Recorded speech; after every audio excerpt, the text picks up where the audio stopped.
بسم الله الرحمن الرحيم. الحمد لله والصلاة والسلام على رسول الله وعلى آله وصحبه ومن والاه أما بعد. فقد قال النبي صلى الله عليه وسلم: سبعة يظلهم الله في ظله يوم لا ظل إلا ظله: إمام عادل، وشاب نشأ في عبادة الله، ورجل قلبه معلق بالمساجد، ورجلان تحابا في الله اجتمعا عليه وتفرقا عليه، ورجل دعته امرأة ذات منصب وجمال فقال إني أخاف الله، ورجل ذكر الله خاليا ففاضت عيناه، ورجل تصدق بصدقة فأخفاها حتى لا تعلم شماله ما تنفق يمينه، أو كما قال صلی اللہ علیہ وسلم. محترم حاضرین، یہ حدیث اس میں 7 خوش نصیب لوگوں کا تذکرہ کیا گیا ہے جو قیامت کے دن کی ہولناکی سے محفوظ و مامون ہوں گے، اور اس دن کی گرمی سے، اس دن کی تپش سے وہ اللہ کی پناہ اور حفاظت میں ہوں گے. اللہ رب العالمین کی طرف سے خصوصی سایہ ان کے اوپر ہوگا. وہ کون لوگ ہیں، ان کو جاننے کی اور ان صفات کو اپنے اندر پیدا کرنے کی ضرورت ہے. ہر شخص کو اپنے فکر کرنے کی ضرورت ہے تاکہ قیامت کی ہولناکیوں سے، پریشانیوں سے وہ محفوظ رہ سکے. 4 چیزوں کا کل تذکرہ کیا گیا تھا. سب سے پہلے انصاف پرور حاکم، جو شخص جو حاکم ہے، لوگوں کا حکمراں ہے، چاہے 2 آدمیوں ہی پر کیوں نہ حاکم بنایا گیا ہو، 2 آدمی ہی اس کے پاس فیصلہ کرانے کے لیے نہ لے گئے ہوں، اور عوام کا حاکم، حاکم اعلیٰ، دونوں اس میں داخل ہیں. اس کے پاس کوئی معاملہ لے جایا گیا، انصاف کے ساتھ فیصلہ کرتا ہے، تو یہ ایسا انصاف پرور حاکم قیامت کے دن اللہ رب العالمین کے خصوصی سائے میں ہوگا. دوسرے، ایسا نوجوان جس نے اپنی جوانی اللہ کی عبادت میں بسر کی، اپنی جوانی کی حفاظت کی، جوانی کو گناہ میں اور لذت پوشی میں نہیں لگایا. تیسرے، وہ شخص جس کا دل مسجد سے لگا رہتا ہے، ہمیشہ اس کو نماز کا خیال رہتا ہے، اس بات کا اس کو اشتیاق رہتا ہے کہ کب موقع ملے وہ مسجد میں حاضر ہو کر اللہ رب العالمین کی بارگاہ میں سجدہ ریز ہو جائے. چوتھے، وہ شخص، ایسے 2 لوگ جو محض اللہ کے لیے دین کی بنیاد پر ایک دوسرے سے محبت رکھتے ہیں اور ایک دوسرے سے تعلق رکھتے ہیں. کوئی دنیاوی غرض، کوئی دنیاوی مفاد ان کا اپنے آپسی تعلق سے نہیں ہوتا ہے. صرف اللہ کے لیے عقیدے کی بنیاد پر ایک دوسرے سے محبت رکھتے ہیں، ایک دوسرے سے ملتے ہیں اور اسی محبت کے ساتھ الگ ہوتے ہیں. یہ 4 لوگوں کا تذکرہ کل ہو گیا تھا. 5ویں، آپ نے فرمایا: وَرَجُلٌ دَعَتْهُ امْرَأَةٌ ذَاتُ مَنصِبٍ وَجَمَالٍ فَقَالَ إِنِّي أَخَافُ اللَّهَ.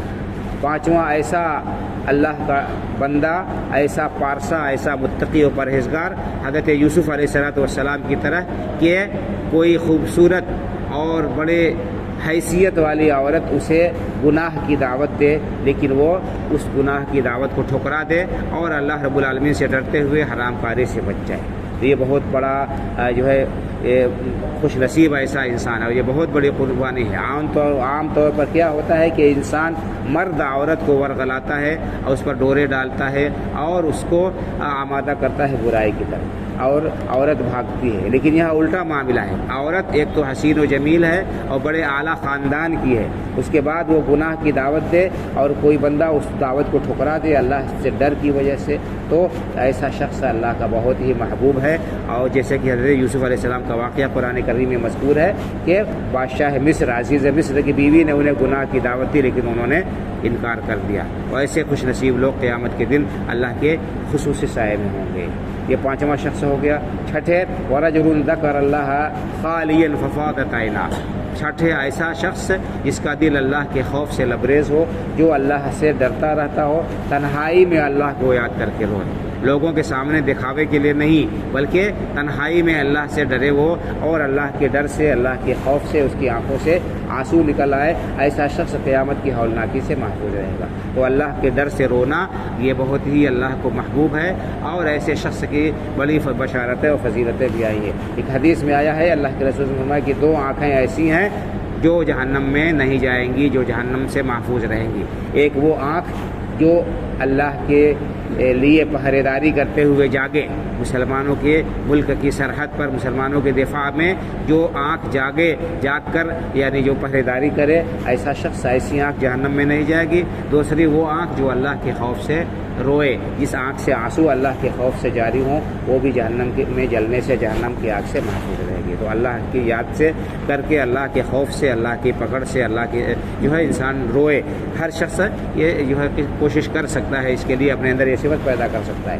ساتویں وَرَجُلٌ تَصَدَّقَ بِصَدَقَةٍ فَأَخْفَاهَا حَتَّى لَا تَعْلَمَ شِمَالُهُ مَا تُنْفِقُ يَمِينُهُ۔ ساتواں ایسا شخص جو اللہ کے لیے خرچ کرتا ہے، اللہ کے راستے میں نفلی صدقہ کرتا ہے، اس طرح چھپا کر کرتا ہے کہ کسی کو کانوں کان خبر نہیں ہوتی۔